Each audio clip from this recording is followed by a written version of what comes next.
Demi Allah, aku tobat nyopet. Selamat pagi, apa kabar pemirsa? Senang sekali saya dapat menjumpai Anda dalam berita kriminal Borgol. Dua sajian informasi tadi mengawali jumpa kita pada pagi hari ini. Beragam informasi kriminal lainnya telah kami siapkan untuk Anda. Bersama saya Ari Kristianto, inilah Borgol selengkapnya.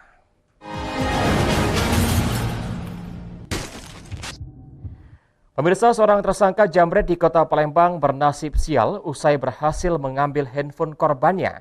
Tersangka berhasil ditangkap usai terjatuh akibat ditabrak kendaraan anggota polisi. Tersangka sendiri berhasil diselamatkan setelah diamankan anggota kepolisian. Tersangka jambret yang diamankan langsung digelandang ke Subdit Jatanras Polda Sumatera Selatan. Tersangka babak belur dihakimi warga karena nekat menjambret handphone milik seorang yang sedang duduk dalam kendaraan. Saat kejadian, korban memarkirkan kendaraannya di Jalan Jenderal Sudirman, kawasan Pasar Cinde, Ilir Timur 1, Palembang. Tersangka lewat mengendarai sepeda motor dan melihat korban tengah asik memainkan handphone, langsung merampas HP korban. Korban langsung mengejar menggunakan mobilnya sambil berteriak. Anggota Subdit Jatanras Polda Sumatera Selatan yang kebetulan tidak jauh dari lokasi kejadian berusaha mencegat arah kabur tersangka. Motor tersangka tertabrak kendaraan petugas dan terjatuh. Jambret. Ditabrak sama korban itu jatuh. Oke. Di mana lokasinya? Di depan PIM. Itu mobil korban lagi kenapa? Parkir. Parkir, terus kacanya terbuka. Ya, dia lagi mainkan handphone, saya ambil. Perempuannya? Laki-laki. Laki-laki. Sopirnya itu? Ya. Kasubdit 3 Jatanras Polda Sumatera Selatan Kompol Suryadi menyatakan, selain tersangka diamuk warga, sepeda motor tersangka juga dipreteli massa dan ditemukan hanya tinggal kerangka. Anggota kita ada di lapangan ya pada saat itu melakukan pengejaran terhadap larinya pelaku. Pelaku lari ke arah rumah susun, kemudian kita hadang menggunakan mobil sehingga mobil anggota juga mengalami kerusakan di bagian depan. Polisi juga mengamankan handphone milik korban. Tersangka dijerat pasal 363 KUHP dengan ancaman hukuman maksimal 5 tahun penjara. Dari Palembang, Firdaus, iNews melaporkan. Setelah sempat buron, akhirnya otak pembunuhan berencana pencurian dengan kekerasan terhadap seorang pelajar di Kabupaten Musirawas akhirnya berhasil ditangkap. Pelaku ditangkap saat sedang berada di dalam pondok di areal perkebunan di Lingkar Selatan, Kota Lubuk Linggau.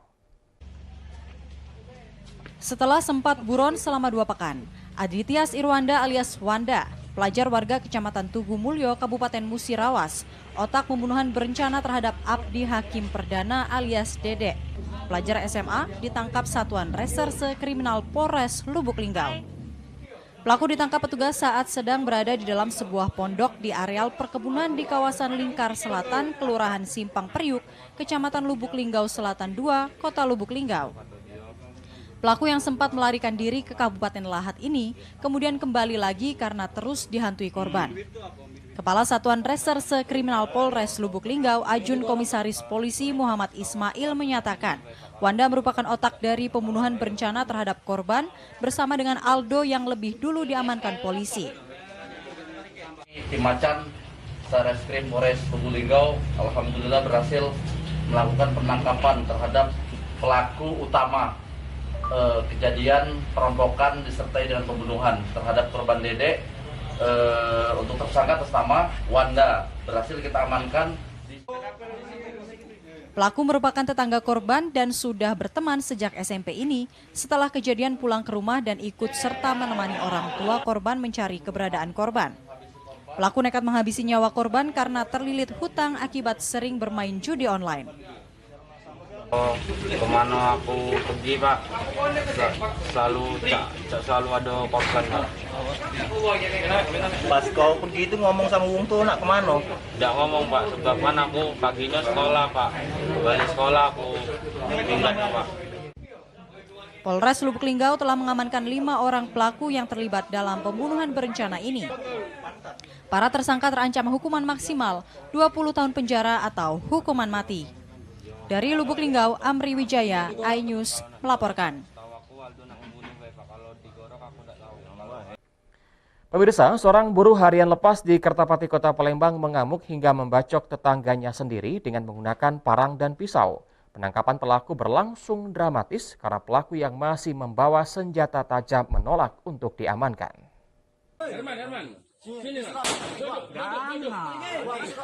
Proses penangkapan pelaku pembacokan tetangga sendiri terekam dalam video amatir warga yang memperlihatkan detik-detik polisi melakukan upaya penangkapan terhadap pelaku yang bersembunyi di dalam rumahnya di kawasan Jalan Kemas Rindu, Lorong Karya, Kecamatan Kertapati, Kota Palembang.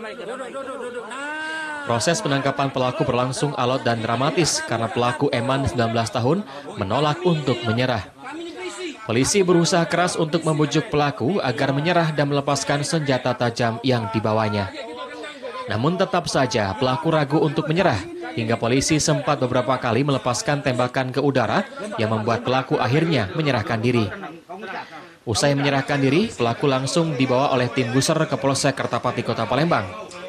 Sementara itu, korban Septianto mengalami luka di bagian jari dan lengan setelah dibacok oleh pelaku. Di hadapan petugas, pelaku Eman mengaku tak sadar setelah tubuhnya dirasuki oleh makhluk halus.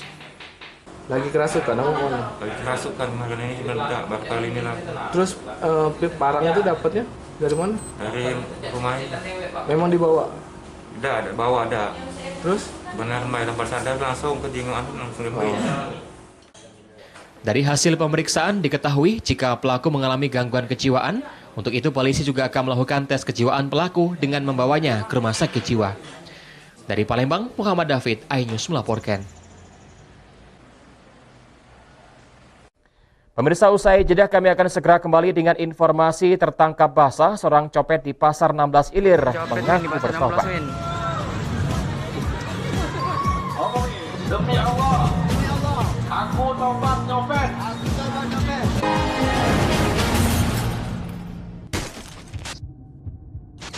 Ini berita ekonomi. Baru dan berbeda dari berita lainnya. Saya Syahna Suartono, This Update di iNews. Yang baru di iNews dengan konsep talk show hadir di prime time. Nggak cuma promosi, tapi berbagi ilmu dan informasi juga. Kenapa akhirnya beralih karyawan ke usaha sendiri selain? Hah? Hari gini masih cari kerja. Kenapa nggak jadi pengusaha? Kita mendengar kisah-kisah sukses tadi. Mau jadi pengusaha sukses? Nonton deh Kata Sandi.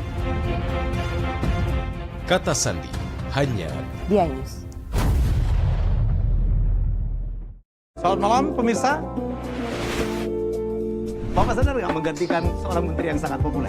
Ahmad Saroni mengatakan waktu saya gembel dulu. Seberapa gembel sih Anda dulu? Di Wuhan, apakah menggunakan vaksin yang sama, Pak? Benih lobster. Yang sebelumnya dilarang untuk ditangkap sekaligus. Jangan jadi pejabat untuk jadi orang kaya. Salam inspirasi. After Hours with Helmi Yahya setiap Jumat pukul 18.30 live hanya di iNews. Call Me Mel hadir kembali. Ini bagus banget loh. Udah tahu. Kita lanjutin perjalanan kita. Lebih seru dan lebih heboh. Ih, Kenta lu imut banget sih, gak ada Tyson, gue bawa pulang lo. Bukan aku yang milih, kan mereka yang milih aku. Halu. Maafin bucinnya. I love you Indonesia. Call Me Mel setiap Senin dan Selasa pukul 20.15 hanya di iNews.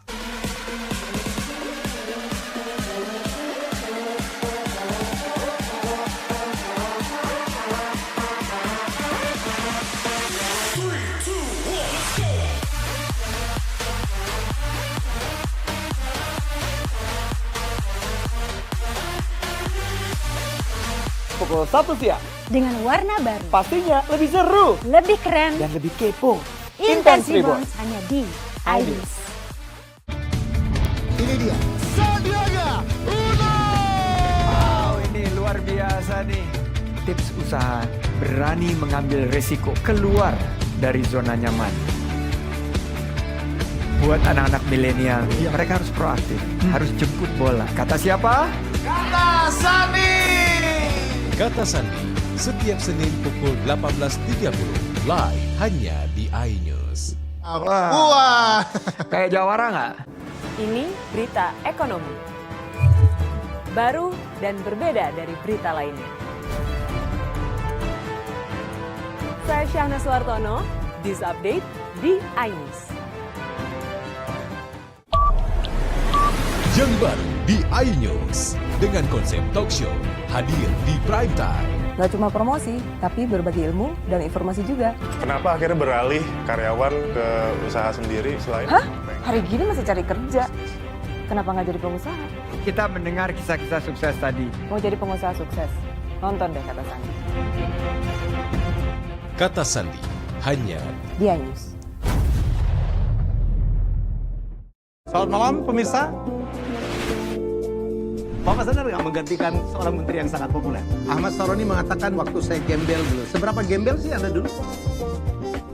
Di Wuhan, apakah melakukan vaksin yang sama, Pak? Benih lobster. Yang sebelumnya dilarang untuk ditangkap sekalipun.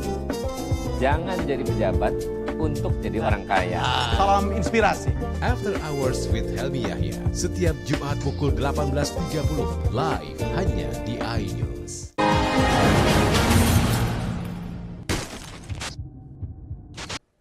Terima kasih Anda masih bersama kami di Berita Kriminal Borgol. Pemirsa, jagat dunia maya media sosial Kota Palembang dikejutkan dengan viralnya seorang pria yang mengaku sebagai copet sambil membawa tulisan "Saya pencopet". Pria yang gagal mencopet ini berjanji tidak akan mencopet lagi. Copet min di pasar 16 min. Dari video amatir yang direkam oleh pengunjung pasar 16 Ilir Palembang hingga sempat viral di media sosial, memperlihatkan seorang pria di depan pos keamanan pasar berteriak di depan banyak orang di sekitar pasar 16 Ilir Palembang. Diketahui pria tersebut adalah seorang copet yang kerap beraksi di pasar 16 Ilir. Dirinya hanya bisa pasrah menahan rasa malu lantaran diberi hukuman seperti ini. Pria tersebut sempat mengucapkan janji dan bersumpah demi Allah, "Aku tobat menyopet, kalau saya mengulangi kembali, saya bersedia ditembak." M. Zaini, salah seorang pedagang yang ada di lokasi kejadian, mengatakan dirinya juga mengaku resah atas ulah copet yang marak terjadi di Pasar 16 Palembang. Diketahui awalnya pria ini dibawa satpam ke pos polisi karena kedapatan warga hendak mencopet. Karena petugas tidak memiliki barang bukti, jadi pelaku hanya dihukum berdiri di atas kursi dengan dikalungi kertas bertuliskan "Saya copet" dan berteriak tidak akan mengulangi kembali perbuatannya. Berdasarkan informasi copet itu dibawa oleh satpam ke pos polisi. Jadi menindaklanjuti supaya ada yang penjara, justru disuruh ditegak di kursi. Langsung diamankan ke Pospol 16 Ilir, namun tidak ada barang buktinya. Yang bersangkutan baru hanyalah melakukan percobaan, sehingga yang bersangkutan dilakukan tindakan pembinaan, baik berdiri dari pagi sampai sore, menyatakan bahwa dia tidak akan melakukan lagi perbuatannya. Selanjutnya pelaku diarahkan untuk menandatangani surat perjanjian di atas materai dengan berjanji tidak mengulangi lagi perbuatannya. Dari Palembang, Muhammad David, iNews melaporkan. News. Setelah sempat buron, akhirnya 4 dari 5 orang pelaku pembunuhan sadis yang masih di bawah umur terhadap seorang pelajar berhasil ditangkap polisi. Dari pengakuan pelaku, mereka menghabisi korbannya untuk menguasai sepeda motor milik korban. Beginilah suasana lokasi tempat korban dieksekusi dan dikuburkan para pelaku. Tim forensik Rumah Sakit Bayangkara Mapolda Sumsel melakukan ekshumasi forensik atau penggalian kubur korban guna kepentingan otopsi. Diketahui korban Abdi Hakim Perdana alias Dede 15 tahun, warga Kecamatan Tugu Mulyo, Kabupaten Musirawas. Setelah dihabisi pelaku, kemudian jasadnya dikuburkan di areal perkebunan karet yang hanya berjarak 30 meter dari pagar pembatas Bandara Silampari, Lubuk Linggau. Pembunuhan sadis yang menewaskan seorang pelajar berusia 15 tahun ini berawal pada 1 November lalu sekitar pukul 5 sore. Korban dengan mengendarai sepeda motor miliknya diajak tersangka Wanda 16 tahun yang masih buron. Bermain ke kontrakan tersangka Aldo 18 tahun. Sekitar 30 menit di kontrakan, korban kemudian diajak pergi oleh kedua tersangka menemui kerabatnya. Saat tiba di lokasi kejadian, tersangka Aldo yang sudah merencanakan pembunuhan dan curas terhadap korban, langsung menikam pisau ke punggung korban sebanyak 5 kali. Hingga ketiganya terjatuh dan tak cukup sampai di situ, tersangka kemudian menggorok leher korban hingga nyaris putus. Kedua tersangka kemudian meninggalkan mayat korban, pulang ke kontrakannya sekitar pukul 12 dini hari. Tersangka Aldo bersama tersangka lainnya Ridwan 17 tahun, Rangga Julian 18 tahun, dan tersangka Ari Munandar 27 tahun. Kembali ke lokasi kejadian kemudian menguburkan korban untuk menghilangkan jejak. Lagi berjalan motor? Sekitar jam berapa itu? Sekitar maghrib. Maghrib. Setelah itu sudah dibunuh? Kemana kamu?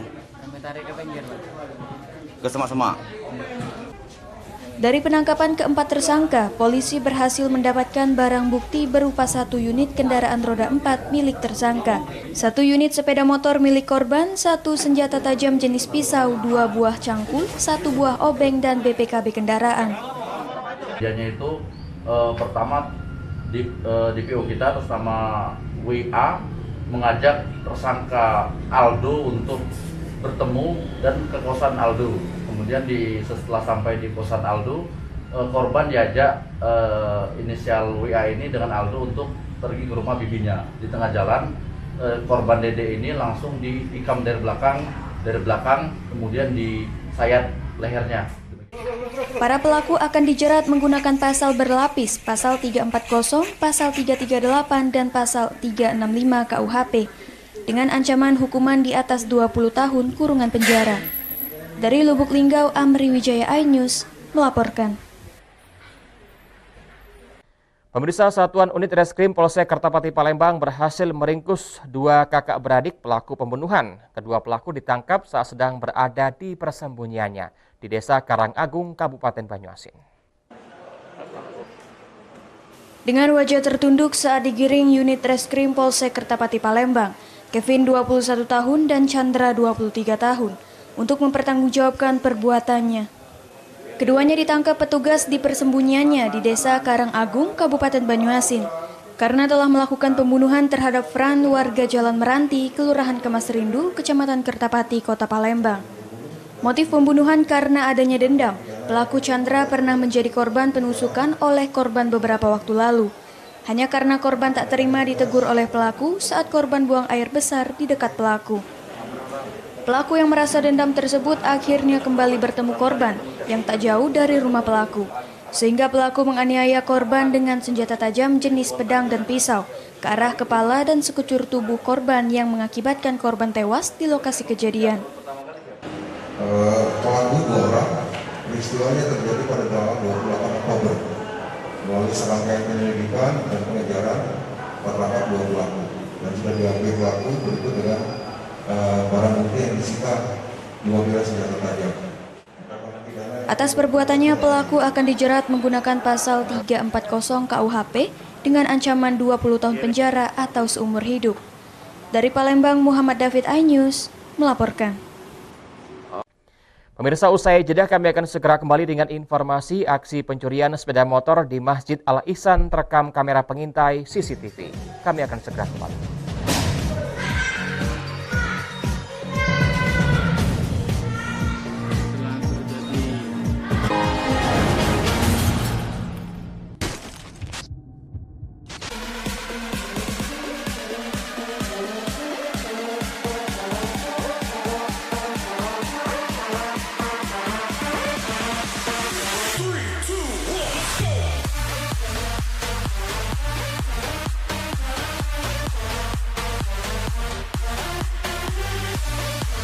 Pukul 1 siang. Dengan warna baru. Pastinya lebih seru. Lebih keren. Dan lebih kepo. Intense Reborns hanya di iNews. Call Me Mel hadir kembali. Ini bagus banget loh. Udah tahu. Kita lanjutin perjalanan kita. Lebih seru dan lebih heboh. Ih, Kenta lu imut banget sih, gak ada Tyson, gue bawa pulang lo. Bukan aku yang milih, kan mereka yang milih aku. Halu. Maafin buncitnya. I love you Indonesia. Call Me Mel, setiap Senin dan Selasa pukul 20.15 hanya di iNews. Ini dia Sandiaga Uno. Wow, ini luar biasa nih. Tips usaha berani mengambil resiko keluar dari zona nyaman. Buat anak-anak milenial, mereka harus proaktif, harus jemput bola. Kata siapa? Kata Sandi. Kata Sandi, setiap Senin pukul 18.30, live hanya di iNews. Wah. Kayak Jawara nggak? Ini berita ekonomi. Baru dan berbeda dari berita lainnya. Saya Syahna Suartono, This Update di iNews. Selamat malam pemirsa. Bapak sadar nggak menggantikan seorang menteri yang sangat populer? Ahmad Saroni mengatakan waktu saya gembel dulu. Seberapa gembel sih Anda dulu? Di Wuhan, apakah menggunakan vaksin yang sama, Pak? Benih loh. Yang sebelumnya dilarang untuk ditangkap sekalipun. Jangan jadi pejabat untuk jadi orang kaya. Salam inspirasi. After Hours with Helmi Yahya, setiap Jumat pukul 18.30, live hanya di iNews. Yang baru di iNews, dengan konsep talk show, hadir di prime time. Nggak cuma promosi, tapi berbagi ilmu dan informasi juga. Kenapa akhirnya beralih karyawan ke usaha sendiri selain... Hah? Hari gini masih cari kerja. Kenapa nggak jadi pengusaha? Kita mendengar kisah-kisah sukses tadi. Mau jadi pengusaha sukses? Nonton deh Kata Sandi. Kata Sandi, hanya di iNews. Call Me Mel hadir kembali. Ini bagus banget loh. Udah tahu. Kita lanjutin perjalanan kita. Lebih seru dan lebih heboh. Ih, Kenta lu imut banget sih, nggak ada Tyson, gue bawa pulang lo. Bukan aku yang milih, kan mereka yang milih aku. Halu. Maafin bucinnya. I love you Indonesia. Call Me Mel, setiap Senin dan Selasa pukul 20.15, hanya di iNews.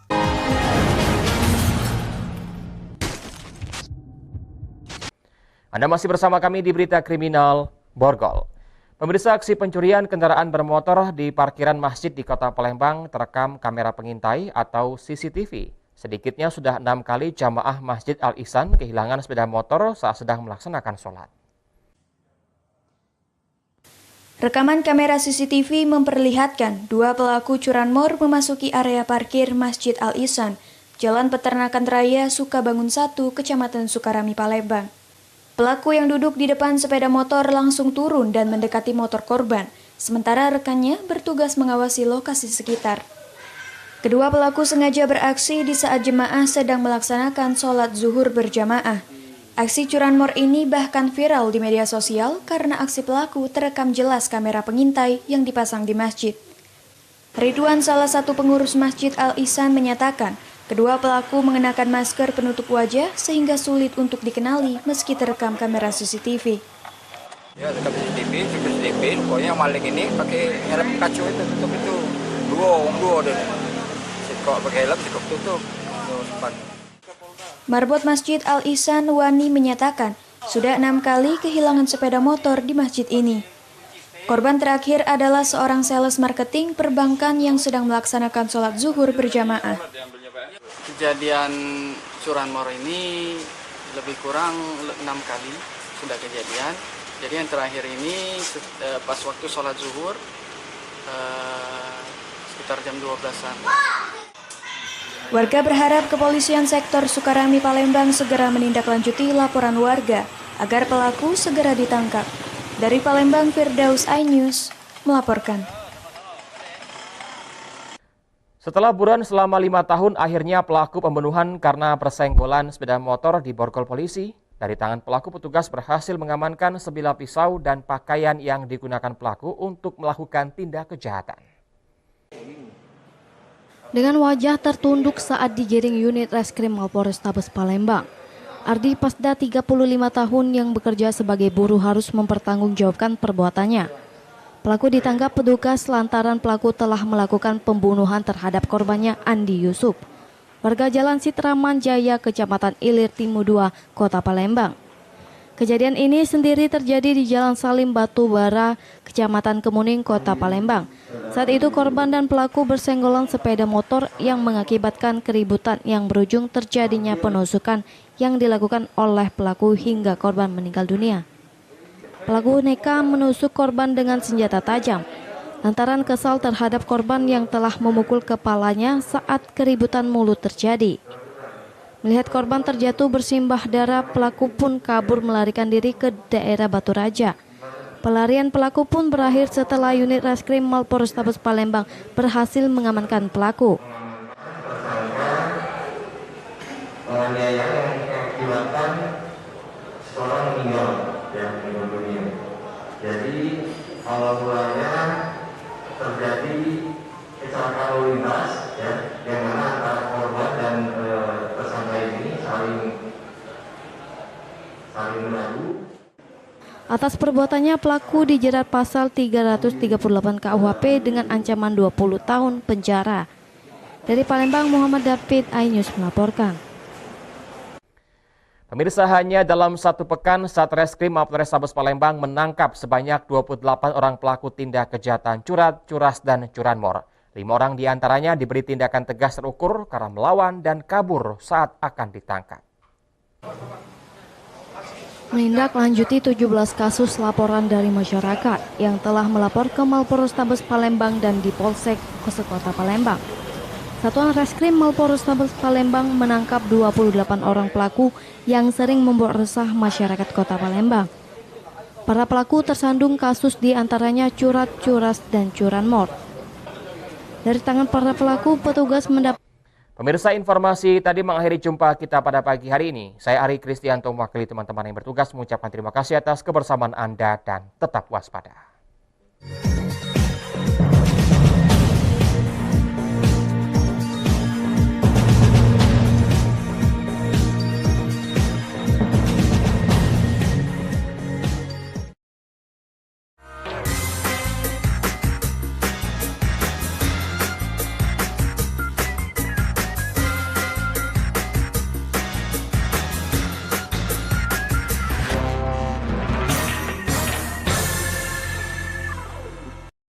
Assalamualaikum warahmatullahi wabarakatuh. Alhamdulillahirrabbilalamin. Wabihi nasta'in ala umurid dunya waddin. Assalatu wassalamu ala asyrafil anbiya'i wal mursalin wa ala alihi wa sahbihi ajma'in. Puji dan syukur kita panjatkan kehadirat Allah subhanahu wa ta'ala atas segala limpahan rahmat dan karunia-Nya sehingga kita sampai dengan detik ini masih menikmati berbagai macam nikmat yang telah diberikan oleh Allah kepada kita. Di antara berbagai macam nikmatnya yang sangat banyak itu adalah nikmat iman dan nikmat Islam, juga yang tak kalah pentingnya adalah nikmat kesehatan. Salawat beriring salam tak henti-hentinya kita ucapkan, kita hadiahkan, kita peruntukkan kepada junjungan agung kita, Nabi besar Muhammad sallallahu alaihi wasallam. Pemirsa iNews TV dimanapun kita berada, hari ini kita masih dalam suasana duka bahwa umat manusia di dunia, tidak terkecuali kita yang ada di Indonesia dan khususnya kita yang berada di Sumatera Selatan, masih dalam kondisi diuji oleh Allah Subhanahu wa Ta'ala. Ujian itu kita tahu dengan ujian kesabaran. Maka itu kesabaran yang atau istilah sabar yang menjadi bagian dari bahasan keagamaan kita hari ini sampai dengan hari ini tetap saja perlu kita review, perlu kita kaji terus-menerus supaya konteks kesabaran yang diberikan oleh Allah Subhanahu wa Ta'ala itu sesuai dengan apa yang diinginkan oleh Allah Subhanahu wa Ta'ala, bahwa kita sebagai makhluk Allah tidak ada satupun yang luput dari ujian Allah Subhanahu wa Ta'ala itu. Mengapa manusia perlu mendapatkan ujian dari Allah Subhanahu wa Ta'ala? Tidak lain dan tidak bukan adalah supaya manusia itu kuat, supaya manusia itu mapan, supaya manusia itu memiliki rasa, supaya manusia itu tahu betul memposisikan dirinya sebagai makhluk ciptaan Allah Subhanahu wa Ta'ala.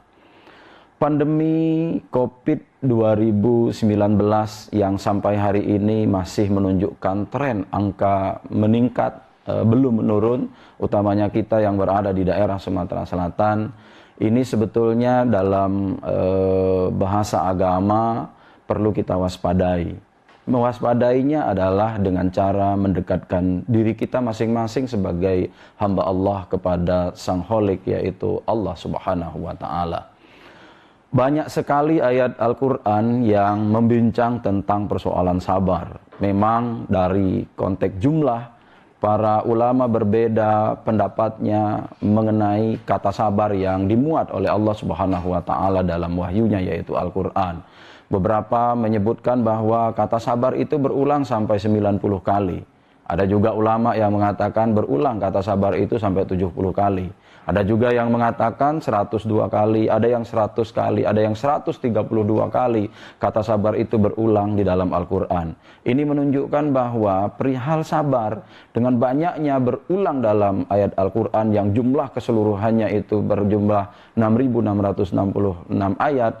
Ini menunjukkan bahwa sabar adalah sesuatu yang sangat penting yang mengarungi kehidupan kita umat manusia, terutama kita umat yang beragama Islam. Di antara ayat tentang sabar yang dapat kita jumpai dari sekian banyak ayat itu, sabar itu selalu digandengkan oleh Allah Subhanahu wa Ta'ala dengan perkara sholat. Tentu tidak sembarangan manakala kata sabar itu digandengkan dengan perbuatan sholat atau ibadah sholat. Karena ternyata kata sabar dengan sholat itu memiliki kedekatan. Kata Allah Subhanahu wa Ta'ala, wasta'inu bis-sabri was-shalah innaha lakabiratun illa 'alal khashi'in. Allah Subhanahu wa Ta'ala meminta kepada kita umat manusia untuk menjadikan perkara sabar dengan perkara sholat itu sebagai pertolongan yang paling esensi. Bagi siapa yang menjadikan atau bagi siapa manusia yang menjadikan sholat dan sabar itu sebagai pertolongan yang paling baik kepada Allah Subhanahu wa Ta'ala, maka orang tersebut sudah diyakini bahwa dia akan mendapatkan keselamatan, dia akan mendapatkan limpahan ganjaran pahala yang dihadiahkan oleh Allah Subhanahu wa Ta'ala. Tentu siapa yang akan mendapatkan pahala yang demikian rupa itu? Tentu adalah apa yang disebutkan dalam kalimat dalam ayat itu adalah orang-orang yang khusyuk dalam sholatnya. Nah, orang itu tidak akan mendapatkan khusyuk dalam sholatnya manakala di dalam hatinya terdapat perasaan-perasaan atau didominasi oleh persoalan-persoalan duniawiyah. Nah, orang yang sabar adalah orang-orang yang hubungan duniawiyahnya insya Allah sangat baik. Kalau dia hubungan duniawiyahnya dapat dia kendalikan dengan perkara sabar, maka insya Allah sholatnya itu akan tenang, akan khusyuk. Jadilah ia mendapatkan digolongkan sebagai orang-orang yang khusyuk dalam sholatnya. Ketika orang ini khusyuk dalam sholatnya, maka orang ini adalah disebut oleh Allah Subhanahu wa Ta'ala sebagai orang-orang yang beruntung. Kalau kita menjadi orang-orang yang beruntung, yang khusyuk dalam sholatnya, insya Allah akan membekas, akan berdampak kepada kehidupannya sehari-hari. Itulah kemudian yang akan menjadikan orang atau hamba yang sabar, khusyuk dalam sholatnya, inilah mereka-mereka yang akan terhindar dari perkara-perkara maksiat lainnya, yaitu mereka akan senantiasa komitmen dalam rangka menjaga diri mereka sebagai hamba Allah yang kita sebutkan tadi, hamba Allah yang bisa menjaga amar ma'ruf dan juga mencegah perbuatan-perbuatan yang munkar. Karena itu nanti sabar dan sholat itu bisa yang menjadikan orang-orang yang menjadikan sabar dengan sholat itu dalam kehidupannya sehari-hari bisa menolongnya dari bukan hanya di dunia saja tetapi kelak akan berimplikasi di kehidupan akhirat yang akan datang.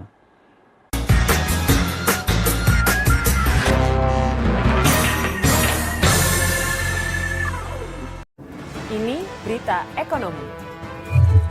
Baru dan berbeda dari berita lainnya. Saya Syahna Suartono, This Update di iNews.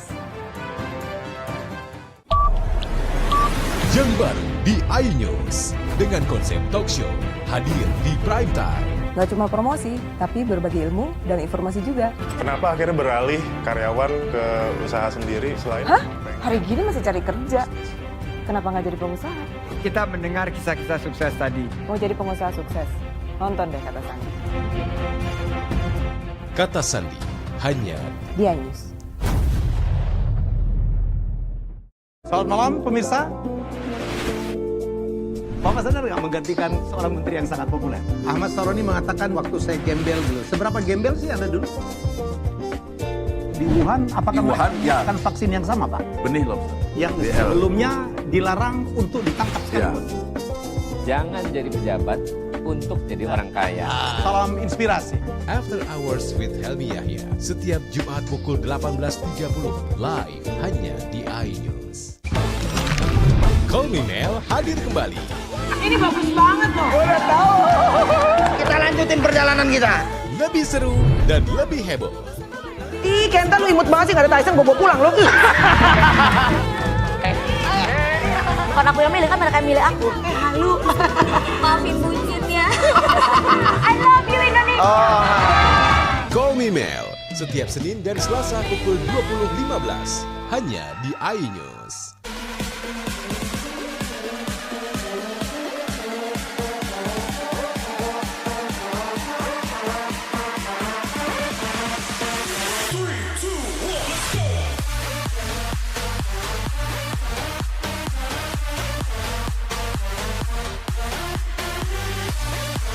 Pukul 1 siang. Dengan warna baru. Pastinya lebih seru. Lebih keren. Dan lebih kepo. Intense Reborn hanya di iNews.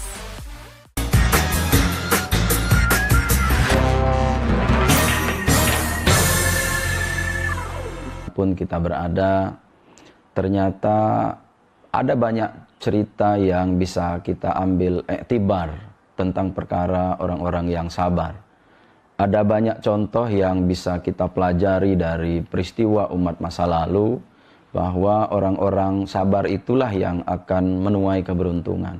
Orang-orang yang selalu menggandengkan sabar dengan pendekatan yang luar biasa kepada Allah itulah lalu kemudian yang Allah Subhanahu wa taala akan bantu dia dengan cara apapun sehingga nanti orang yang sabar itu bisa menuai kesuksesan. Di antara banyak contoh orang yang telah mempraktikkan bagaimana sabar itu ada dalam hidupnya sehari-hari.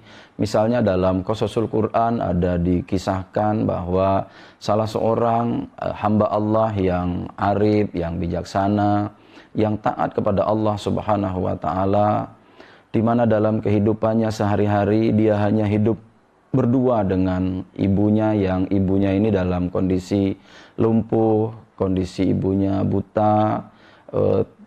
Pekerjaan sehari-hari yang dilakukan oleh anaknya yang laki-laki ini adalah mengabdi kepada Allah sekaligus mengabdi kepada ibunya yang dalam kondisi ajus, dalam kondisi lemah seperti tadi. Tiada hari tanpa membantu ibunya. Ini yang dilakukan oleh pemuda ini. Pemuda ini lebih memilih untuk tidak mendekatkan dengan urusan dunia yang lain. Dia hanya mengurusi ibunya dari mulai bangun tidur sampai nanti tidur lagi. Pemuda ini lalu kemudian hanya memperhatikan apa yang menjadi kebutuhan ibunya. Ketika ibunya mendekatkan diri kepada Allah, maka segala sesuatunya difasilitasi oleh anak lelakinya ini. Sehingga kisah ini meskipun jauh pada masa Nabi Ibrahim, akan tetapi kemudian ini bisa kisah ini sampai nanti ketemu dengan masa Sulaiman. Kisah yang seperti ini memang juga cukup panjang. Bahwa bagaimana kemudian pemuda ini mengabdi kepada ibunya yang dalam kondisi sangat lemah tadi. Lalu kemudian melihat keikhlasan yang ditunjukkan oleh anak laki-lakinya ini, maka ibunya itu kemudian berdoa kepada Allah Subhanahu wa taala. Di antara doanya yang masyhur itu adalah bahwa ibunya meminta kepada Allah Subhanahu wa taala supaya dia dimatikan terlebih dahulu daripada anaknya. Dan dia berdoa sekaligus kepada Allah Subhanahu wa taala supaya anaknya ini diberikan umur panjang. Yang kedua, ibunya berdoa Kalau seandainya dia telah meninggal lalu kemudian anaknya diberi umur panjang, maka dia juga berdoa dan berharap pada Allah Subhanahu wa taala supaya anaknya ini diberi umur panjang dan taat beribadah kepada Allah Subhanahu wa taala. Sampai suatu ketika sang ibu betul-betul dipanggil oleh Allah Subhanahu wa taala lebih dulu dari anaknya. Ternyata doanya diijabah oleh Allah Subhanahu wa taala. Karena ibunya telah meninggal, lalu kemudian tidak ada lagi yang diurus oleh pemuda ini, lalu kemudian pemuda ini lebih memilih meninggalkan kegiatan duniawi, lalu kemudian si pemuda ini mendekatkan diri kepada Allah, senantiasa beribadah, tidak ada hari-hari untuk dunia, yang ada adalah hari-harinya kepada Allah Subhanahu wa taala. Sampai suatu ketika keajaiban terjadi bahwa pemuda ini sedang husuk-husuknya dalam ibadah, lalu kemudian ada keajaiban yang diberikan oleh Allah Subhanahu wa taala bahwa doa seorang ibu diijabah oleh Allah Subhanahu wa taala karena kesabaran yang telah ditunjukkan oleh anak laki-lakinya. Lalu kemudian pemuda ini dibawa oleh suatu kekuatan yang gaib. Pemuda ini dibawa ke dalam dasar laut tanpa disadari sebetulnya oleh pemuda ini. Sehingga singkatnya pada masa Nabi Yunus Sulaiman, seakan-akan Nabi Yunus Sulaiman diperintahkan oleh Allah Subhanahu wa taala untuk pergi ke pinggir laut, lalu kemudian mempelajari apa sebetulnya yang ada di pinggir laut itu. Ketika terjaga, lalu kemudian Sulaiman mengajak seluruh pasukan manusia dan pasukan jin juga diikut sertakan oleh Sulaiman, karena Sulaiman mendapat petunjuk dari Allah Subhanahu wa taala untuk pergi ke tepian laut, ke pinggir pantai. Begitu di pinggir pantai bersama pasukannya yang sangat banyak itu, lalu kemudian Sulaiman sepertinya tidak mendapatkan apa-apa. Tetapi apa kemudian yang terjadi? Sulaiman memerintahkan kepada pasukannya yang kita sebutkan tadi dari golongan manusia dan golongan jin, untuk siapa yang mampu menjawab misteri atau keinginan oleh Allah Subhanahu wa taala itu tadi. Lalu makhluk yang pertama mengangkat tangannya, yaitu adalah makhluk jin yang bernama, kita kenal sekarang dengan makhluk jin yang bernama Ifrit. Ifrit kemudian meminta izin kepada Nabi Sulaiman untuk menyelam ke dasar laut, mencari apa yang sebetulnya ingin diajarkan oleh Allah Subhanahu wa taala kepada Sulaiman dan pasukannya. Lalu kemudian Ifrit ini menyelam ke dasar laut.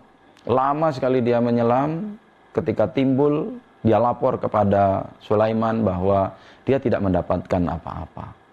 Lalu kemudian Sulaiman menawarkan siapa lagi yang mau menyelam, mencari misteri apa sebetulnya yang dihadiahkan ini oleh Allah Subhanahu wa taala. Lalu masih dari golongan jin yang kedua menyelam lagi ke dasar laut, mereka tidak juga mendapatkan apa-apa. Sampai kemudian ada seorang pemuda yang selalu beribadah kepada Allah Subhanahu wa taala. Pemuda ini dekat dengan Sulaiman. Pemuda ini adalah pemuda yang dikenal baik dalam kehidupannya sehari-hari. Yang kita kemudian kenal pemuda ini dengan nama Asib bin Barhiyah.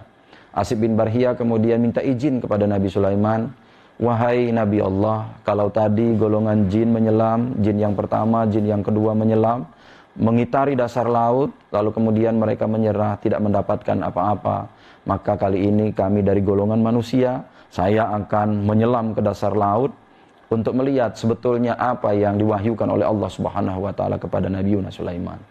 Lalu kemudian pemuda ini yang bernama Asib bin Barhiyah tadi menyelam ke dasar laut, lalu dia cari apa yang ada di dalam lautan itu, tidak mendapatkan apa-apa awalnya. Lalu kemudian dia sampai suatu tempat di dasar laut, ternyata di laut itu ada jurang, ada palung ya. Di dalam palung itu dia menemukan sebuah benda. Benda ini amat misterius, lalu kemudian dengan usaha yang dia lakukan sebagai hamba Allah yang taat, dia meminta kepada Allah Subhanahu wa taala supaya diizinkan untuk mengangkat benda ini. Jadilah pemuda ini diberikan izin oleh Allah Subhanahu wa taala untuk mengangkat benda berbentuk segi empat ke atas permukaan laut, lalu disampaikan kepada Sulaiman dan pasukannya yang telah menunggu di pinggir laut. Apa yang terjadi?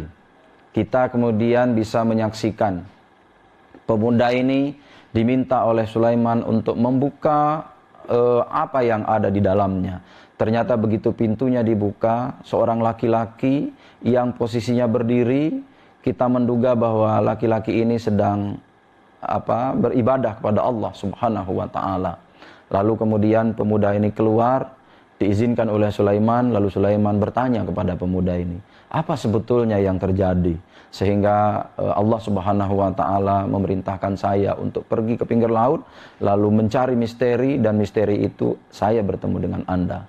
Lalu pemuda ini bertanya kepada Sulaiman, di mana Ibrahim?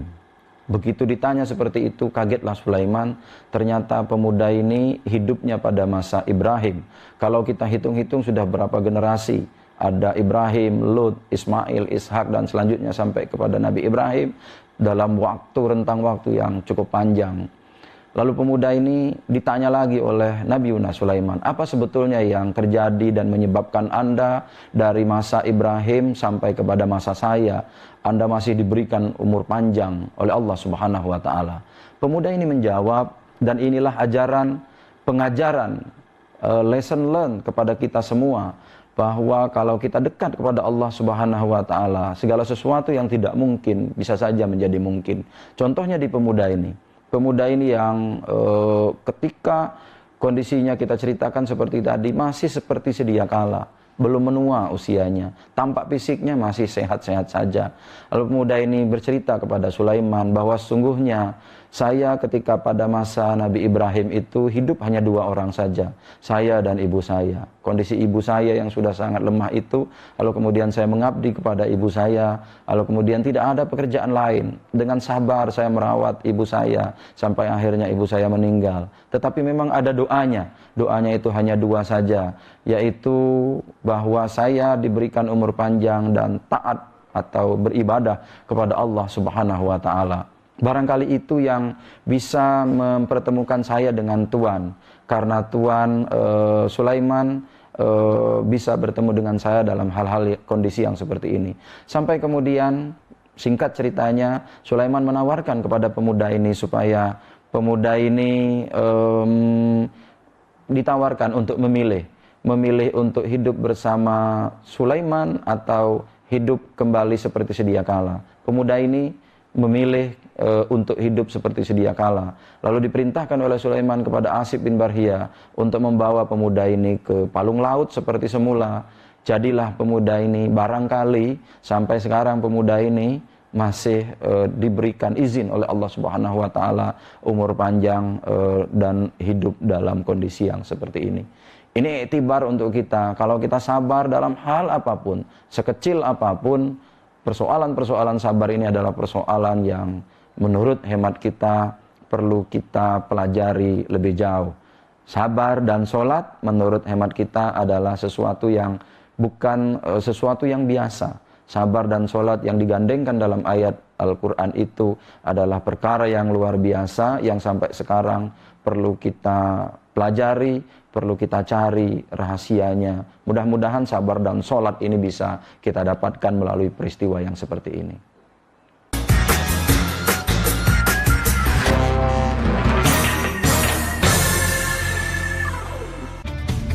Ini dia, Sandiaga Uno. Wow, ini luar biasa nih. Tips usaha, berani mengambil resiko, keluar dari zona nyaman. Buat anak-anak milenial, mereka harus proaktif, harus jemput bola. Kata siapa? Kata Sandi. Kata Sandi, setiap Senin pukul 18.30, live hanya di iNews. Wah. Kayak jawara nggak? Ini berita ekonomi. Baru dan berbeda dari berita lainnya. Saya Syahna Suartono, This Update di iNews. Yang baru di iNews dengan konsep talk show hadir di prime time. Gak cuma promosi, tapi berbagi ilmu dan informasi juga. Kenapa akhirnya beralih karyawan ke usaha sendiri selain? Hah? Hari gini masih cari kerja. Kenapa nggak jadi pengusaha? Kita mendengar kisah-kisah sukses tadi. Mau jadi pengusaha sukses? Nonton deh Kata Sandi. Kata Sandi, hanya di iNews. Selamat malam pemirsa. Bapak sadar nggak menggantikan seorang menteri yang sangat populer? Ahmad Saroni mengatakan waktu saya gembel dulu. Seberapa gembel sih Anda dulu? Di Wuhan, apakah menggunakan vaksin yang sama, Pak? Benih loh. Yang sebelumnya dilarang untuk ditangkap sekarang. Jangan jadi pejabat untuk jadi orang kaya. Salam inspirasi. After Hours with Helmi Yahya, setiap Jumat pukul 18.30, live hanya di iNews. Call Me Mel hadir kembali. Ini bagus banget loh. Udah tahu. Kita lanjutin perjalanan kita. Lebih seru dan lebih heboh. Ih, Kenta lu imut banget sih, gak ada Tyson, gue bawa pulang lo. Bukan aku yang milih, kan mereka yang milih aku. Halu. Maafin buncitnya. I love you Indonesia. Call Me Mel, setiap Senin dan Selasa pukul 20.15, hanya di iNews.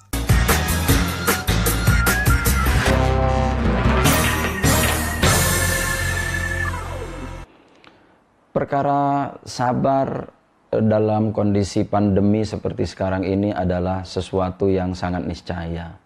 Tidak ada kata lain, tidak ada istilah lain menurut hemat saya. Sabar harus diimplementasikan dalam kehidupan kita, apalagi dalam kondisi kita sekarang ini. Apa yang sudah dilakukan oleh pemerintah menurut hemat kita luar biasa. Berbagai macam usaha telah dilakukan supaya kita di Indonesia ini tetap dalam kondisi aman dan tenteram. Meskipun kita sekarang dalam kondisi ujian yang maha dahsyat luar biasa, ujiannya begitu panjang, dari tahun lalu sampai dengan bulan ini belum menunjukkan angka-angka atau arah yang kira-kira bahwa pandemi ini akan segera berakhir. Sebagai manusia, tentunya kita bisa beriktibar dengan cerita-cerita yang seperti tadi. Meskipun pemerintah misalnya telah menyalurkan banyak sekali bantuan, ya, tetapi kemudian kita sebagai hamba Allah juga jangan terlalu berharap bahwa kita akan selamanya mendapatkan bantuan dari pemerintah. Menggantungkan diri sebagai pribadi, menggantungkan diri sebagai manusia kepada kondisi yang seperti ini menurut hemat kita kurang bijak. Yang bijak adalah bagaimana kita bisa berpartisipasi, ikut membantu apa yang telah dilakukan pemerintah, bahwa kita menciptakan suasana kondisi yang kondusif, kondisi yang damai, kondisi yang tentram sebagai bagian dari negara ini, sebagai rakyat, tentunya adalah sesuatu yang sangat diharapkan oleh pemerintah. Kebijakan ya, yang ada di dalam diri kita, mari kita pertontonkan, mari kita pertunjukkan, mari kita hadiahkan kepada pemerintah kita bahwa kita adalah sebagai bagian masyarakat, sebagai bagian dari rakyat yang sedang dipimpin. Mari kita tunjukkan bahwa inilah kita masyarakat bangsa Indonesia. Kita adalah masyarakat yang kuat, kita adalah masyarakat yang siap dengan ujian. Kita adalah rakyat yang siap membantu pemerintah dalam kondisi sesulit apapun. Bahwa kesulitan ini harus kita hadapi bersama-sama. Beberapa negara telah masuk sebagai negara dengan kategori resesi. Khawatirnya kita Indonesia akan juga sampai ke titik ini. Jika kita sampai kepada titik ini, maka sudah saatnya kita bergandengan tangan bersama-sama. Jangan sampai kita larut dalam suasana duka yang berkepanjangan. Mari kita bangkit, kita optimis bahwa di atas kita adalah Allah Subhanahu wa Ta'ala. Bahwa apa yang terjadi seperti sekarang ini adalah takdirnya Allah Subhanahu wa Ta'ala. Kalau ini kita pahami sebagai sebuah takdir yang datang dari Allah, maka tugas kita sebagai manusia untuk menjalani takdir ini, bahwa tidak selamanya kita ditakdirkan seperti ini. Kita akan menjalani hidup kita lebih baik manakala kita selalu mendekatkan diri kita kepada Allah Subhanahu wa Ta'ala. Pandemi bukanlah segala-galanya, tetapi pandemi juga harus kita hadapi secara bersama-sama. Sangat arif manakala kita menghadapi pandemi ini dengan bergandengan tangan bersama-sama. Mudah-mudahan dengan kita semua berdoa kepada Allah Subhanahu wa Ta'ala, kita lupakan intrik-intrik kepentingan politik sepihak, kepentingan kelompok tertentu. Mari kita lupakan dalam suasana pandemi ini. kita berdoa, kita dekatkan diri kita kepada Allah Subhanahu wa Ta'ala. Insya Allah mudah-mudahan akan berakhir. Hanya itu yang bisa kami sampaikan. Mudah-mudahan barokah. Mohon maaf jika ada kekurangan. Hadanallahu wa iyyakum ajmain. Assalamualaikum warahmatullahi wabarakatuh.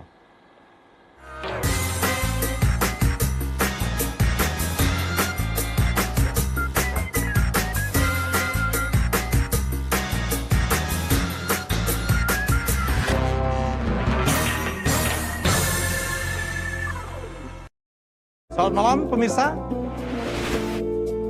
Bapak sadar nggak menggantikan seorang menteri yang sangat populer? Ahmad Saroni mengatakan waktu saya gembel dulu. Seberapa gembel sih Anda dulu? Di Wuhan, apakah melakukan vaksin yang sama, Pak? Benih loh. Yang sebelumnya dilarang untuk ditangkap sekalipun. Jangan jadi pejabat untuk jadi orang kaya. Salam inspirasi. After Hours with Helmi Yahya, setiap Jumat pukul 18.30, live hanya di iNews.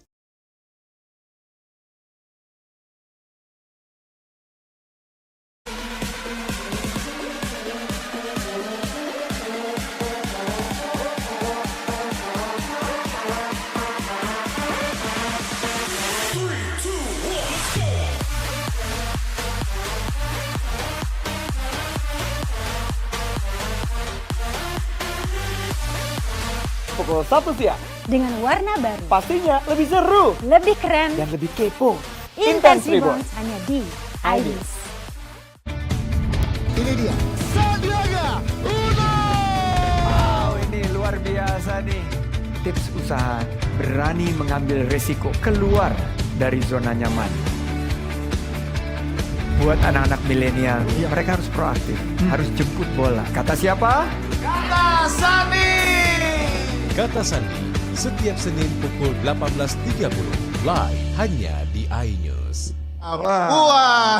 Kayak Jawara nggak? Call Me Mel hadir kembali. Ini bagus banget loh. Udah tahu. Kita lanjutin perjalanan kita. Lebih seru dan lebih heboh. Ih, Kenta lu imut banget sih, gak ada Tyson, gue bawa pulang lo. Bukan aku yang milih, kan mereka yang milih aku. Halu. Maafin buncitnya. I love you Indonesia. Call Me Mel, setiap Senin dan Selasa pukul 20.15, hanya di iNews.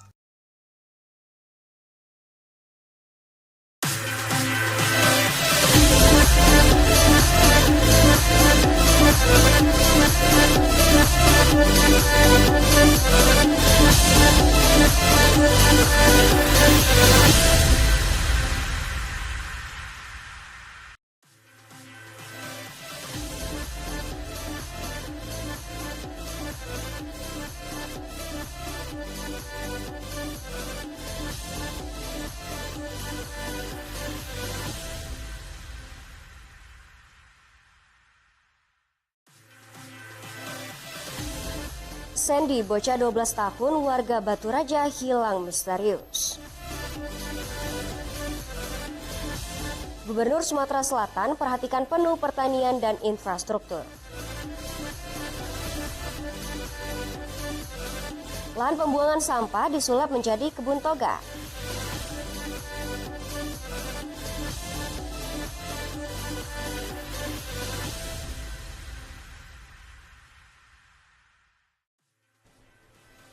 Selamat siang, apa kabar pemirsa? Senang sekali saya dapat menjumpai Anda dalam iNews Sumsel. 3 sajian informasi tadi mengawali jumpa kita kali ini.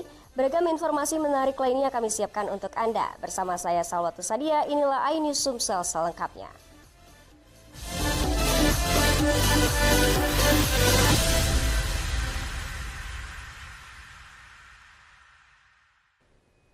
Pemirsa, bocah bernama Sandy Saputra berumur 12 tahun warga Kelurahan Sekarjaya, Kecamatan Batu Raja Timur, Ogan Komering Ulu, diduga hilang misterius di kawasan kebun usai mandi di sumur dekat tempat tinggalnya. Warga lingkungan sekitar RT 24 RW 2 Sekarjaya membantu pencarian siang dan malam namun belum membuahkan hasil.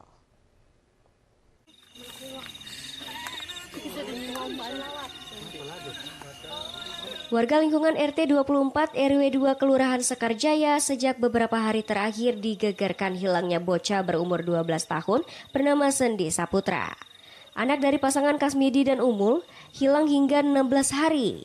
Warga setempat mengetahui setelah ayah korban melapor ke RT setempat setelah 12 hari hilang. Keluarga korban beserta warga membantu pencarian Sendi yang diduga hilang di kawasan kebun tak jauh dari lingkungan rumah warga usai korban mandi di sumur menjelang maghrib. Ibu korban bernama Umul mengaku anaknya hilang dan tak kembali lagi ke rumah usai mandi di sumur bersama adiknya sekitar pukul 17.30 sore 2 minggu yang lalu. Saat itu korban Sendi bersama adiknya bernama Amel mandi, namun hanya adiknya pulang lebih dulu ke rumah. Ketika itu, Amel mengatakan jika Sendi tidak mau pulang dan berlari ke arah kebun warga. Dia mandi jam 5:30 itu, ngaji itu. Adiknya suruh balik. Adiknya suruh balik? Dia ini, baliklah Mel, Mamas nak mandi dulu, kata dia kan.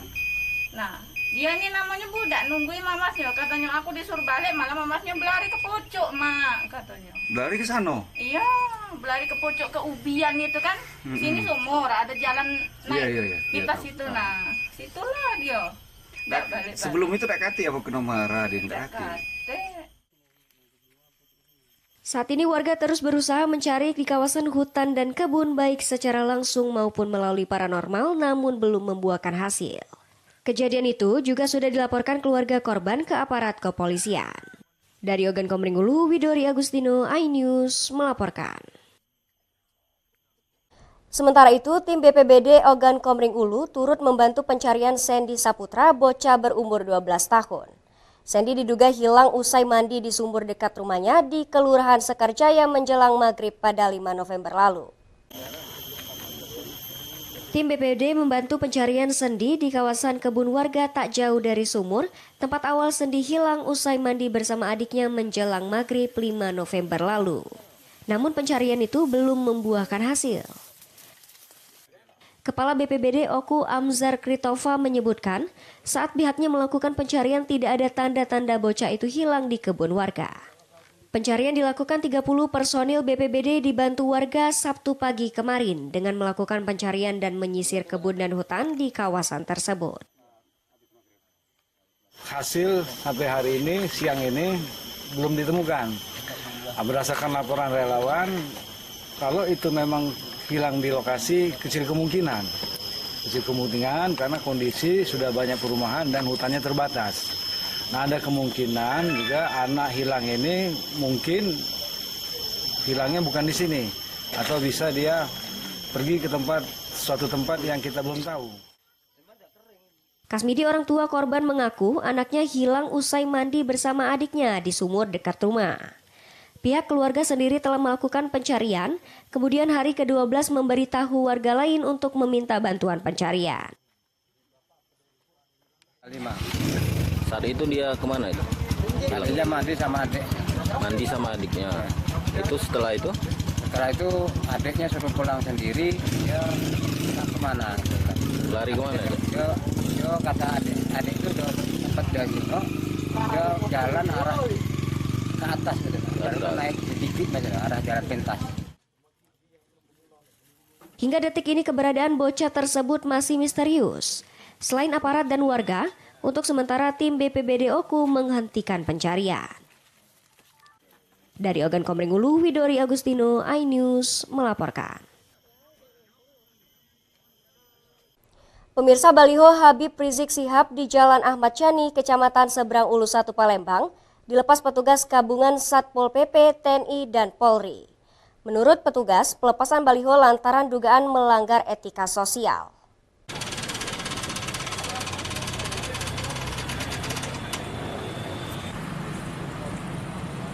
Tim gabungan yang terdiri dari Satpol PP Kota Palembang, TNI, dan Polri Jumat malam melepas baliho pimpinan Front Pembela Islam Habib Rizik Sihab. Baliho pemimpin Front Pembela Islam yang diperkirakan setinggi 2 meter lebih tersebut dilepas petugas gabungan dengan cara menaiki baliho dengan alat berat, lalu menggunting baliho dari papan baliho hingga robek dan terlepas. Tak hanya baliho, spanduk Habib Rizik Syihab yang tertempel di kawasan Jalan Ahmad Yani juga dilepas oleh tim gabungan. Pelepasan baliho tersebut berdasarkan keputusan pemerintah daerah dengan alasan diduga melanggar etika sosial di tengah pandemik virus COVID-19 dengan membuat kerumunan massa. Pendampingan maupun pengamanan terkait baleho maupun spanduk-spanduk ya yang melanggar mungkin etika sosial maupun etika dalam etika hukumnya. Tadi ada beberapa spanduk yang kita turunkan di Jalan Ayani depan rumah dengan depan Universitas Bina Dharma, kemudian di depan Rusunawa, di samping Rusunawa. Jadi ada 2 tempat tadi yang kita amankan bersama dengan pemerintah daerah maupun dari kepolisian. Tak hanya itu, pelepasan baliho Habib Rizik Syihab atas dugaan meremehkan virus corona dan melanggar protokol kesehatan. Dari Palembang, Muhammad David, iNews melaporkan. Gubernur Sumatera Selatan perhatikan penuh pertanian dan infrastruktur. Saksikan informasi selengkapnya sesaat lagi.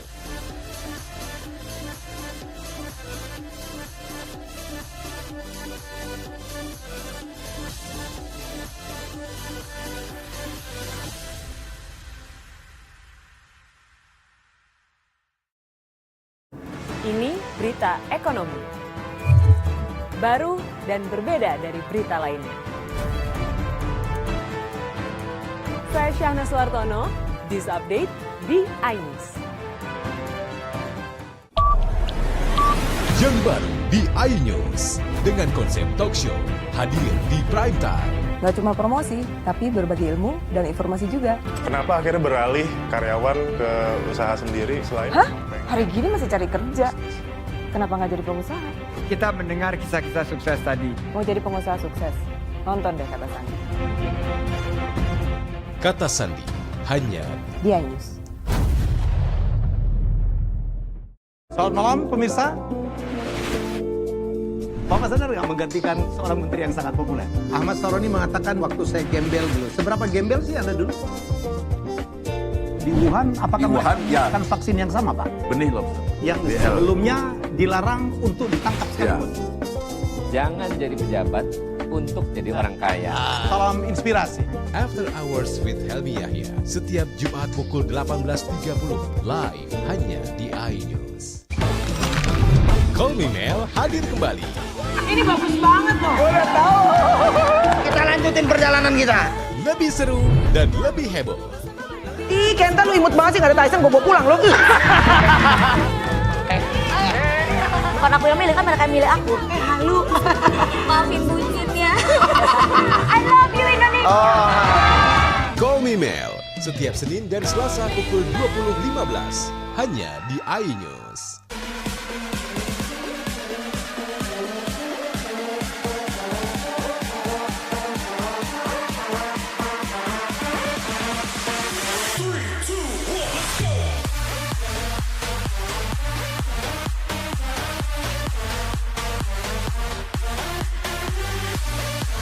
Pukul 1 siang. Dengan warna baru. Pastinya lebih seru. Lebih keren. Dan lebih kepo.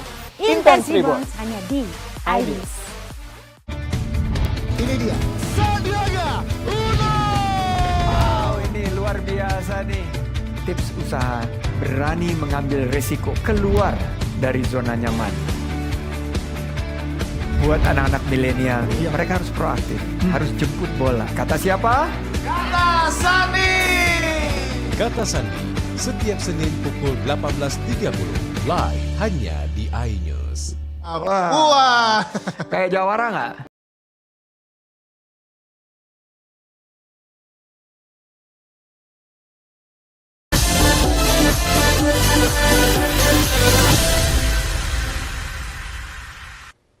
Pemirsa, kecintaan Gubernur Sumatera Selatan Herman Deru pada bidang pertanian memang tidak diragukan lagi.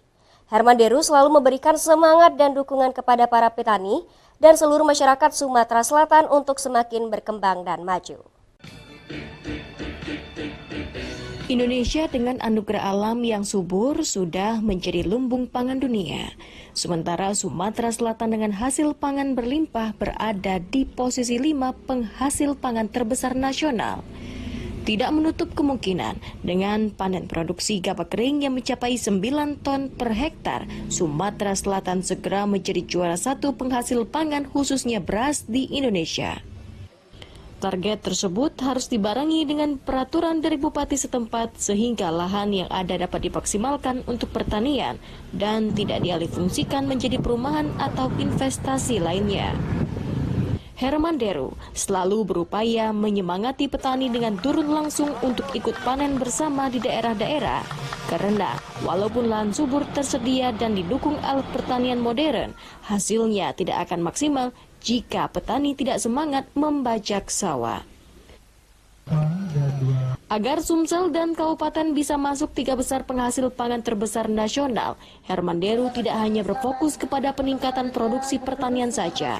Tahun depan, ia bahkan menyiapkan 1.000 tenaga PPL khusus pertanian. Selain di bidang pertanian, Herman Deru menuntaskan janjinya untuk membangun infrastruktur di berbagai kabupaten dan kota agar mampu meningkatkan perekonomian dan mobilitas masyarakat sesuai dengan visi misi Sumsel maju untuk semua, khususnya maju infrastruktur dan konektivitas. Gubernur yang selalu menemani masyarakat ini berharap dukungan dari seluruh aspek agar percepatan pembangunan di Sumatera Selatan dapat berjalan maksimal. Harapan saya kepada warga masyarakat Sumatera Selatan, pertama jagalah semangat bahwa hidup itu memang tanggung jawab sesuai dengan kapasitas masing-masing. Berikutnya, masyarakat harus tahu bahwa pemerintah tidak pernah tinggal diam dengan apapun yang dirasakan masyarakat, suka maupun duka. Itu masih pemerintah akan selalu ada. Yang ada di banyak hal telah dibuktikan dengan moto setiap hari adalah hari Senin bagi orang nomor 1 di Sumsel ini adalah wujud keseriusan dan komitmen tinggi melaksanakan visi misi Sumsel maju untuk semua. Dari Palembang, tim liputan iNews melaporkan. Pandemi COVID-19 membuktikan kekuatan UMKM yang mampu bertahan dalam menjaga peningkatan ekonomi termasuk di Sumatera Selatan. HIPMI Sumatera Selatan dalam kepengurusannya yang baru, salah satu programnya mendorong pemasaran digital untuk UMKM di Provinsi Sumsel.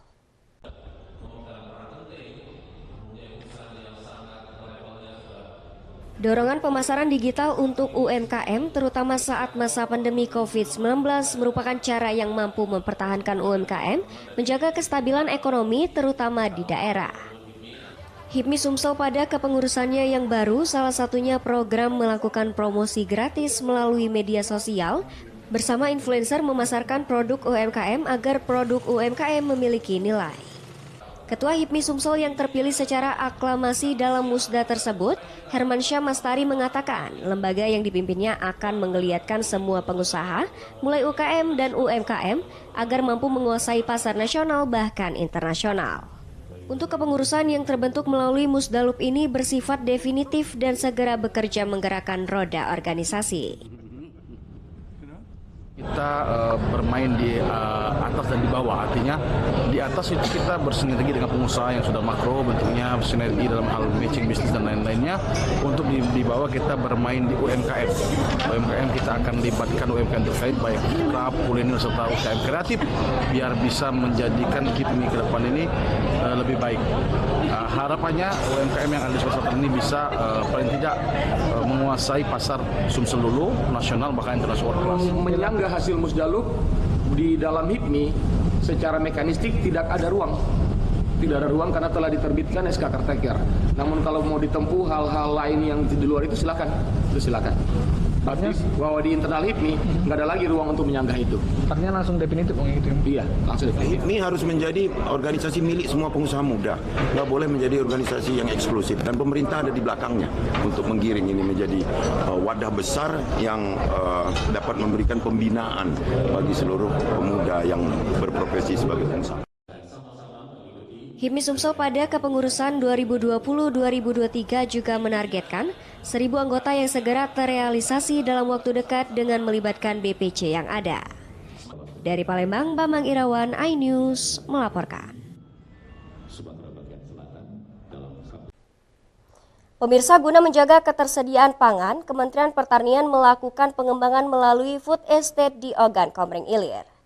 Oki satu dari 2 daerah di Sumsel terpilih untuk program pengembangan lumbung pangan tersebut. Apalagi tipologi lahan pertanian di Oki sangat mendukung inovasi tersebut.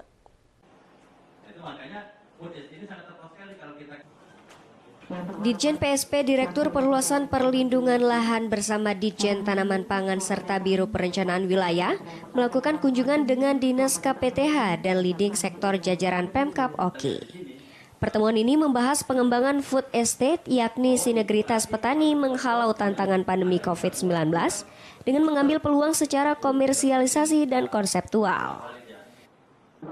Hermanto selaku Biro Perencanaan Wilayah Kementan mengatakan Presiden Joko Widodo menggalakkan kemandirian pangan sebagai prioritas utama, meminimalisir kekhawatiran krisis pangan dengan food estate. Sini juga kita hadir. Yang paling penting adalah kita harus melaksanakan konsolidasi, baik konsolidasi dari mulai tingkat petani, kemudian konsolidasi dari kondisi yang ada, dan juga infrastruktur yang tersedia dan serang mendukung. Seluruh komponen ini harus kita satukan dan kita padukan dalam rangka menentukan sistem. Untuk uji coba food estate ini, Mbak, berapa kabupaten, Pak? Untuk tahap awal, Sumatera Selatan ini akan dilaksanakan di 2 kabupaten, yaitu Kabupaten Banyuasin dan Kabupaten Oki. Sementara Ditjen PSP Direktur Perluasan dan Perlindungan Lahan Erwin Nurwibowo mengatakan, food estate fokus pada optimalisasi lahan potensial dan lebih berorientasi pada intensifikasi. Semangatnya Bapak ini ada COVID pun tetap turun, nggak takut dengan COVID, karena nggak lepas dengan protokol kesehatan. Oleh karena itu, mudah-mudahan itu merupakan dengan semangatnya Bapak-Bapak dari baik dari Jakarta, dari provinsi, ini merupakan program yang sangat tepat sekali, nggak mengurangi rasa semangatnya untuk di bidang ini. Ogan Komering Ilir memiliki tipologi lahan, yakni lahan sawah pasang surut seluas 41.849 meter kubik, lahan sawah lebak luas 55.240 meter kubik, dan lahan sawah tada hujan seluas 26.344 hektar. Pengembangan optimasi lahan melalui intensifikasi plan tahun 2021 mencapai 54.751 hektar.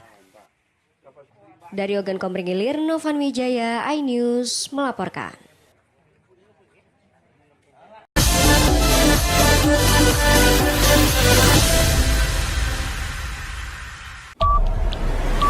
Yang baru di iNews dengan konsep talk show hadir di prime time. Gak cuma promosi, tapi berbagi ilmu dan informasi juga. Kenapa akhirnya beralih karyawan ke usaha sendiri selain? Hah? Hari gini masih cari kerja. Kenapa nggak jadi pengusaha? Kita mendengar kisah-kisah sukses tadi. Mau jadi pengusaha sukses? Nonton deh Kata Sandi. Kata Sandi hanya di iNews. Selamat malam pemirsa. Bapak sadar nggak menggantikan seorang menteri yang sangat populer? Ahmad Saroni mengatakan waktu saya gembel dulu. Seberapa gembel sih Anda dulu? Di Wuhan, apakah melakukan vaksin yang sama, Pak? Benih loh. Yang sebelumnya dilarang untuk ditangkap sekarang. Jangan jadi pejabat untuk jadi orang kaya. Salam inspirasi. After Hours with Helmi Yahya setiap Jumat pukul 18.30 live hanya di iNews. Call Me Mel hadir kembali. Ini bagus banget loh. Udah tahu. Kita lanjutin perjalanan kita. Lebih seru dan lebih heboh. Ih, Kenta lu imut banget sih, gak ada Tyson, gue bawa pulang lo. Bukan aku yang milih, kan mereka yang milih aku. Halu. Maafin bucinnya. I love you Indonesia. Call Me Mel setiap Senin dan Selasa pukul 20.15 hanya di iNews. Ini berita ekonomi. Baru dan berbeda dari berita lainnya. Saya Syahna Suartono, This Update di iNews.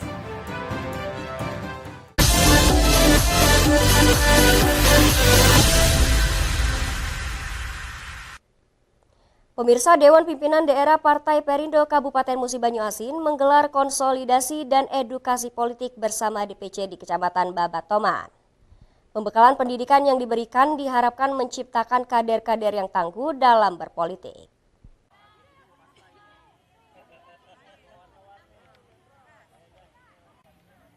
Warga RT 3 RW 3 Kelurahan Gunung Ibul Barat, Kecamatan Prabu Muli Timur, Kota Prabu Muli, dengan menerapkan protokol kesehatan tetap semangat bergotong royong membersihkan lahan milik PT Kereta Api Indonesia untuk jadikan lahan produktif dengan ditanami tanaman obat dan sayur. Berbagai jenis tanaman obat-obatan seperti jahe merah, kencur, kumis kucing, dan tanaman sayur lainnya ditanam di lahan tersebut. Lurah Gunung Ibul Barat berharap dengan penanaman ini tidak ada lagi warga yang membuang sampah sembarangan. Dibuangi sampah sama uang sapi kita bikin di situ ada peringatan tentang sampah, jadi daripada kita dibuang sampah ataupun lahan ini lahan tidur, kemarinnya ya kita bersihkan, lebih baik dimanfaatkan jadi taman toga, jadi warga juga bisa bersilaturahmi ataupun berbaur di sini gotong royong dan menambah mudah-mudahan kayak jahe juga yang ditanam mudah-mudahan menambah income dari mereka yang membentuk dari anggota-anggota dari KWT. Berbagai upaya telah dilakukan pemerintah untuk menciptakan kawasan bebas dari sampah, salah satunya dengan menempatkan bak sampah. Namun lemahnya kesadaran warga membuat pemerintah harus turun tangan memanfaatkan lahan tersebut sebagai lahan produktif dan menghasilkan. Gunung Ibul Barat sebelumnya merupakan salah satu daerah kumuh yang ada di Kota Prabu Muli dan kini merupakan daerah kawasan agrowisata. Dari Prabu Muli, Berry Brima, iNews melaporkan. Lahan di sepanjang rel kereta api Indonesia dijadikan oknum warga sebagai tempat pembuangan sampah, sehingga terlihat kotor dan kumuh. Kini warga yang tinggal tak jauh dari rel kereta api memanfaatkan sebagai lahan produktif dengan menanami lahan tersebut menjadi tanaman obat dan sayur.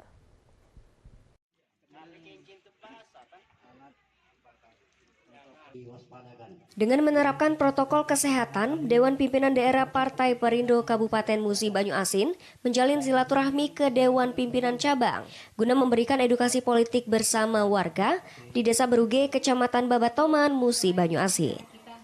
Kegiatan dengan tema pembekalan pembelajaran politik guna mencerdaskan masyarakat untuk kemajuan daerah dihadiri Ketua DPD Partai Perindo, Andri Septa, Sekretaris Herianto, dan Bendahara Eka Rahma. Puluhan kader Partai Perindo dan warga hadir pada pendidikan politik yang bertujuan untuk memberikan pemahaman yang baik terhadap moral dan etika politik sehingga tidak terjebak dalam paradigma politik yang salah. Silaturahmi antara pengurus DPD dan DPC kedepannya lebih baik lagi. Dan di sisi lain, apapun harapan dari masyarakat, mudah-mudahan dengan edukasi politik ini, kami selaku anggota DPRD tingkat 2 Musi Banyuasin, mewakili dari Partai Perindo akan lebih baik lagi. Dari berarti masyarakat itu Ngerti. pacak mengerti, faktornya ini sangat yang dari Partai itu dari masyarakat di tanah. Pokoknya kerajaan itu seperti tadi walaupun dia jauh, hanya dekat. Dengan adanya sosial. Saya selaku kader partai yang saat ini juga duduk di DPRD Musi Banyuasin dapat menampung apa saja yang disampaikan oleh masyarakat guna untuk kemajuan daerah yang saya wakili, yaitu Dapil 2 Kabupaten Musi. Silaturahmi antar warga sangatlah penting untuk terus dijalin antara kader partai dengan warga. Untuk itu, kader Partai Perindo harus dapat memahami tugas pokok dan fungsinya, mulai DPD, DPC, hingga PAC di Musi Banyuasin. Dari Musi Banyuasin, Edi Lestari, iNews melaporkan.